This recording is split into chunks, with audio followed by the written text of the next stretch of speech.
record. So for the trade entries, the first thing you should look at is identify swings. Okay, so in this case we have to identify, in this case, in our scenario, we have to identify these swings. Okay, so tuko na this point. Okay, then tuko na this point, then tuko na this point. Okay, so tuko certain market imekuwa ikibounce from these points, so this is lower than this and lower than this. Okay, so from that tunaweza determine that the market is in a downtrend. Okay, so tukiwa sure that the market is in a downtrend, you're not going to be looking for long positions, tutakuwa tunatafuta short positions. Okay, so in this case this was a good entry, but because of this breakout of this trend line tungegoja mpaka this confirmation. So there is a good entry size here, short GBP USD. Okay, but for the best confirmation I'd personally be looking for this position as my entry. Okay, because this was a swing low, okay, or whatever zinaitwa. So this was a symbolic point, so I'd be looking for E position to break this point before I go short and wait for the price to come back to the target. The best target inakuanga the previous swing. Okay, but in this case, in most cases market itaendelea bado. Okay, ikifika kwa this swing market itaendelea mpaka kwa trend line, in all cases kama the market is in a downtrend. Okay, before you move juu, okay, back to the trend line or something. Okay, so you can see how the market is going to form something of this sort. Okay, but market inaweza kuja break this point to this support before you move juu then chini. Okay, so you need all these points. Let's just, okay, we're going to, okay, yeah, so you can also use Fibonacci to be able to determine mali market likely what the market is likely to do. Just a minute.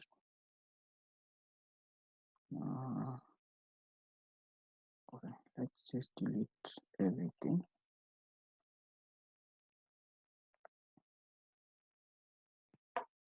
Okay, so to may determine tuko na these swings, tuko na this point, so tunaweza tafuta the retracement of this swing high. Okay, swing low or whatever they call it.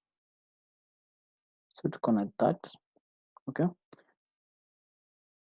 so with this tunaweza sema iki our entry inaweza kuwa this 50% point, but you can see what is happening already. So tuko na likely chance this market it drop to around this point 161. I think our support was around that point, but market it drop immediately. So you can imagine what is going to happen. Market it move then juu kiasi,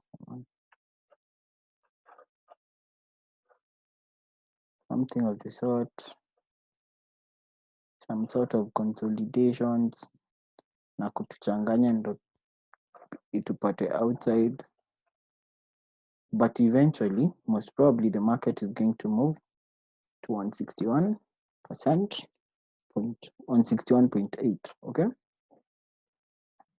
but Fibonacci is not always the most accurate.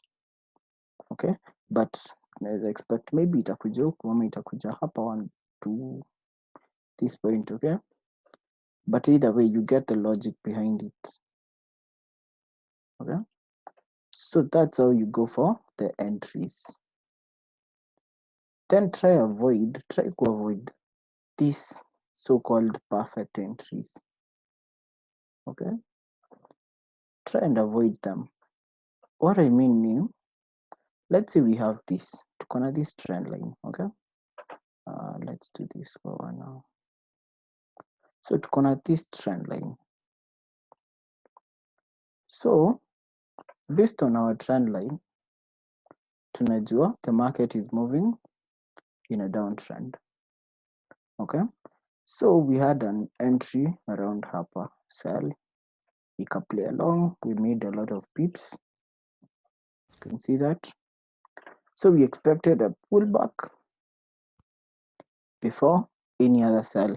So ikamove hapa ikatuambia iko ready to sell, but haikufika kwa trend line, okay? So most of the people niko sure wakiona hivi they're going to short, okay? So you'll end up making some profit, but not the most profit.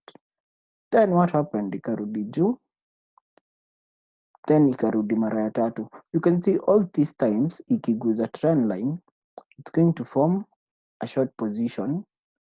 But then you can see in this case what happened. Okay, so you can see what happened kwa wenye waliingilia market at the third touch of the trend line. All this. This is a false breakout. Okay, so you can imagine kama uliingilia market hapa na ukaweka stop loss yako slightly above this swing. So hapo you can see the amount of volume that pushed your market ndio ifike kwa your stop loss. Then as frustrated as you are, market ikakujika drop. Okay, and then you can see hapa market ilikuja tena ikakuambia imeconfirm that breakout na inataka kubuy. Then what happens? Kasell.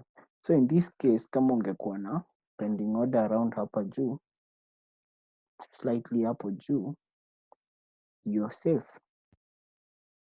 Okay, but kama uliona hivyo then ukaamua you can take the trade, one to you, but you get the logic. So this one might also be another sort of retest kwa hiyo trend line. You're not certain, that's why we're going for at least hii point, not that point, at least this point. Okay, so we need to see your market break that point. This would be our pending order, okay, with our stop loss slightly up or somewhere hapo, and maybe our take profit ya kwanza around, tunaweza kuwa na take profit around that point, and another take profit around this point. Yeah, and it goes on, but you get the logic behind all the entries. Don't go for the perfect entry. Hakuna kitu kama perfect entry. You'll end up losing more expecting hizo perfect entry ama trying to catch those perfect entries. Okay,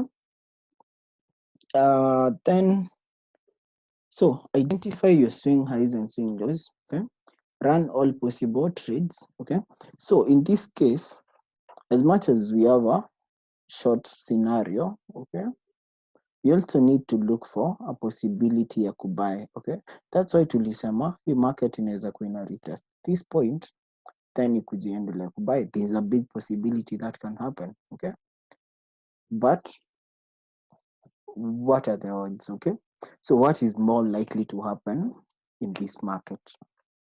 Okay, so in this case market inatuonyesha there's a lot of volume that inakuja for the sellers.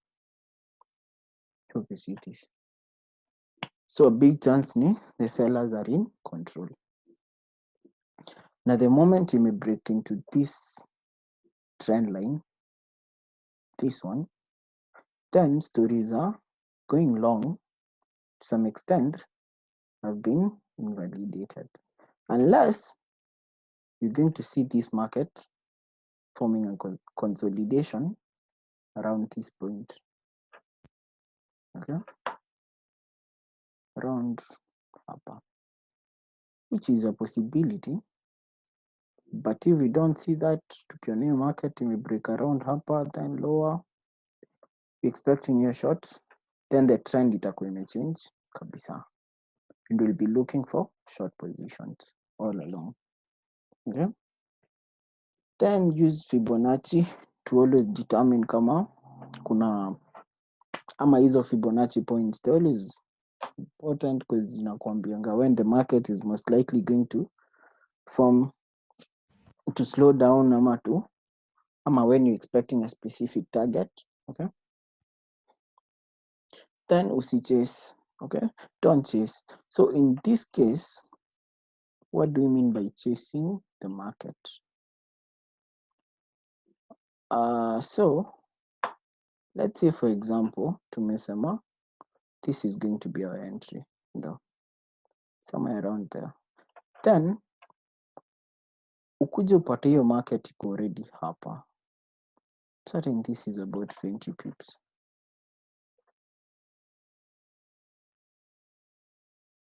Yeah, around 20 something pips. So unaona since market bado itaendelea kushuka, uingie market. Don't do that. What happens ni hiyo market itakuja, then ifike hii point, then ikwe tulikuwa totally wrong, then iturn kuimeform a double bottom at this point. Okay, so you can imagine if that happened, na wewe uliingilia market wapi? Hapa. So that is the disadvantage of chasing the price. Lazima you go for that specific point and you are certain market iki break that point ama market iki go that point, past that point, then it's a certain change in trend. Okay, ama market itaendelea kudrop. You can see this imekuja imekaribia few pips, then it's really misbehaving. Okay, but you really need to be keen on this. Okay, don't chase the price. Usikimbize price ati just because you're certain itashuka then uingilie market hapo. What happens when hii market badala ya kushuka to this point ama ikifika this specific point irudi kwa entry and then iendelee kudrop, ama irudi kwa entry ama irudi kwa around hapa this point to form a double top. So you can see your stop loss itatriggeriwa, you'll be out of the market. Yeah, then don't be in a hurry to take trade. Usione ati just because there's a pending order around this point useme I'll just go short, itacover. Okay, there's a reason tunaekanga pending orders at specific points. Tuna expect hii market ikibreak below this point. Okay, so what happens when itafika hiyo point, this is, let's say, a resistance or a support. What happens hiyo market ikifika kwa hiyo support, then return. Okay, so you can see the importance of waiting. Markets zinahitaji 90% patience. Markets really need a lot of patience. Usikuwe na haraka. So trading psychology, this is something that you should do on your own. It's very important. Understanding the markets, learning the markets. The one thing I have to mention is fear of missing out. Okay, so you can see this. What if tuliingilia short hapa just because imekaribia wa entry, then this is happening. You can imagine how much emotion ama how many emotions, whichever English is correct, itakuja na this. Okay, so just because tuliogopa kumiss on this few pips tukigoja, you can see what happened. Ilifika around that point, imereverse. So this is all negative. Okay, so usiogope, don't fear missing out. It is better to be outside and lose nothing than be inside and lose almost everything. Okay, it is better to miss a trade and lose nothing and make nothing than kukua inside a trade losing. Okay, so yeah, so fear of missing out, that is always the most critical, ama that is the most crucial. The other thing, si take trades personally, ama personal, hazina ubaya, they have nothing to do with you. You can imagine this is the same market, mtu wako US, mtu wako Germany, mtu wako somewhere in Europe. This is the exact same thing they have. Okay? So why should the market choose you specifically out of billions of people? Okay, yeah, not billions, but yeah, a few millions of people. I don't know the numbers, but why should the market be after you specifically? Why you? Okay, so don't take it personally. I know buyer. It's just you trying to kuichokoza. That's the term. Okay, so kama market haina ubaya na wewe, why should you start worrying about it? It's made to destroy me or something. You're doing something wrong. Okay, greed na fear. Usiogope kuingia trade. But the best way to end that your fear ya kuingia trades ama open positions is making sure your demo account is, I don't have any other better term, but your demo account is trash. Okay, do anything and everything yenye unasikia na kuambia usifanye kwa demo account. Try and figure out why people wanasema don't do something. Okay, ukisikia mtu amekuambia story za ati usitumie EMAs kuingia kwa trades peke yake, why not? Why not? Okay, so make sure you figure out ama you find out mbona watu wafanyi something as they do it. Guy, at 10 minutes, how? Okay, then trading journal, make sure you write down your trades. Okay, then emotions, please, emotions zitakuwa. I'm going to share the handbook immediately after this clip, so yeah, but at least you guys see the approach you have. Okay, so for me niko na the USD currencies. What I do ni over the weekend nakuja kwa all these currencies, analyze all these currencies. Okay, the best thing is always to delete everything you have kwa hizo charts. Okay, so once you delete everything kwa hiyo chart, start afresh every weekend. Si lazima you do this, but personally that is what I do. Okay, so we have this. Interesting.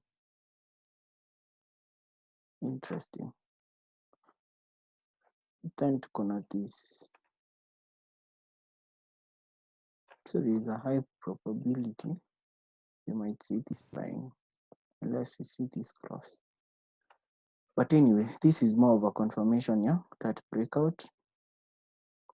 Yeah, we might see a buy. Not can I buy in Euro USD, then we expect a buy in GBP USD. So this pending order is not even a good pending order, but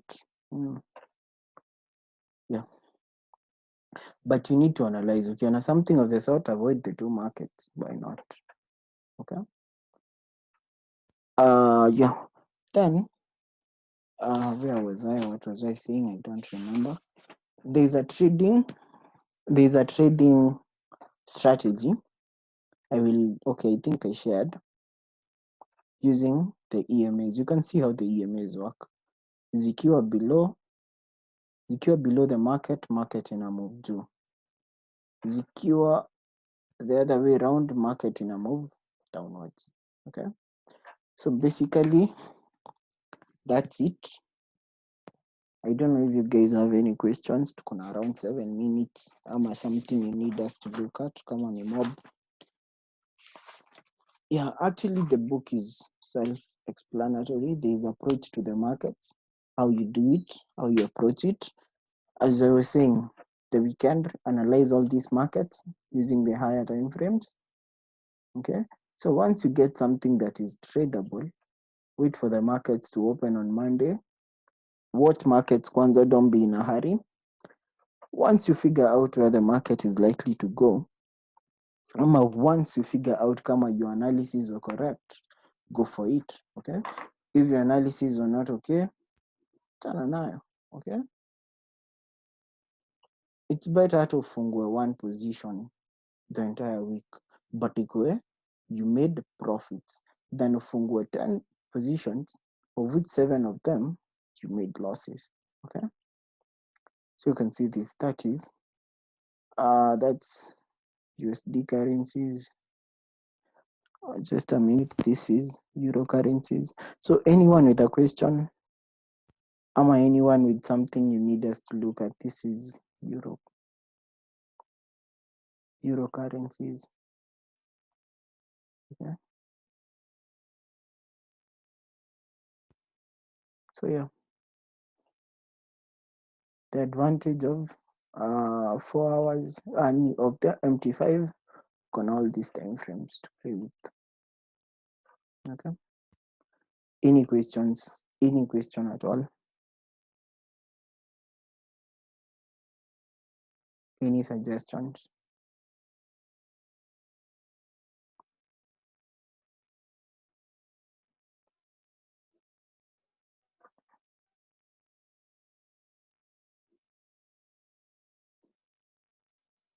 Any suggestions? Anyone?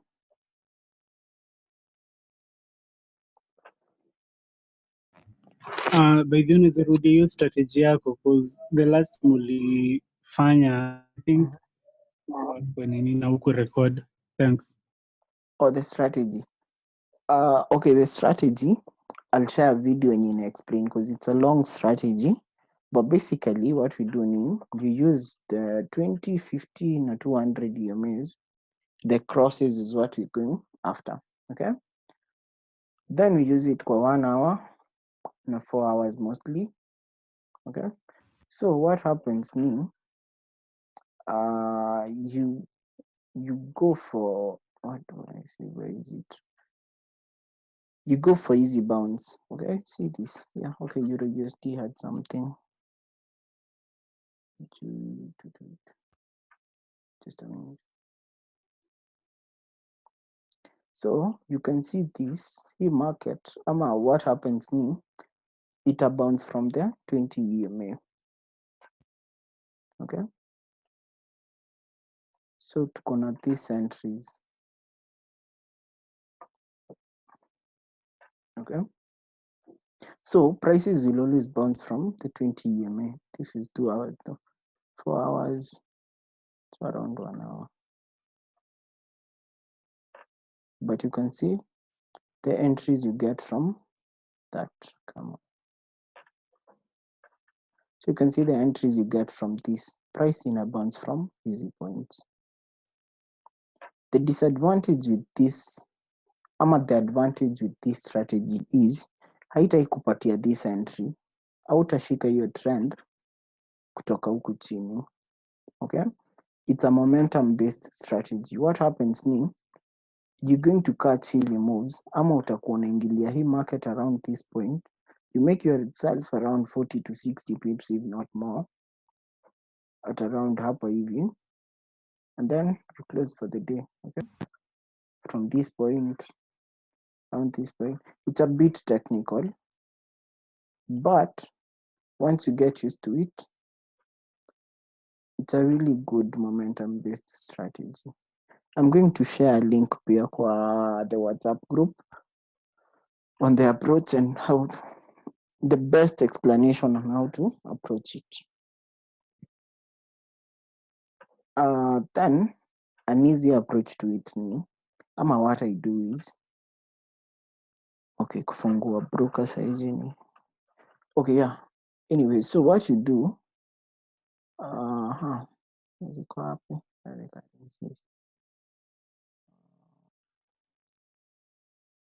Okay, yeah. So what you do ni you have the charts, unakuwa na hiyo charts, specific charts.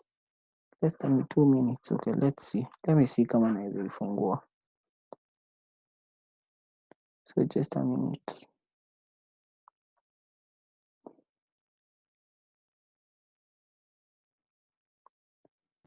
Uh, 2 minutes. So yeah, I think we have time.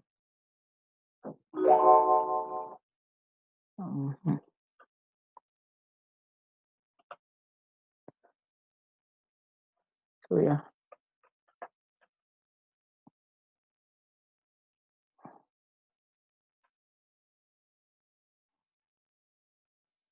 1 minute 43 seconds. So this is it. Niko na the 20 EMA, niko na the 50 EMA, na niko na the 200 EMA. Then I have all the list of the currencies I usually trade. Okay.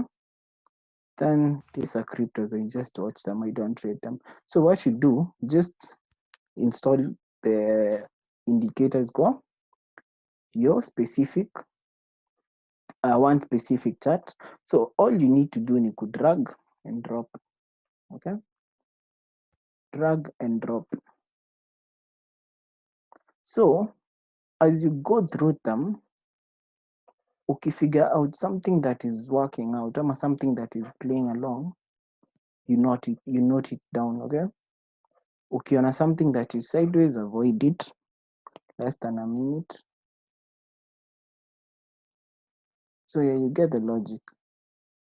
If you see something that is at least playing out, you write it down. Okay, so that is what I do. Then after that, sasa ndakuja ni analyze your market. I get the trend, I get everything before I make any sort of pending order.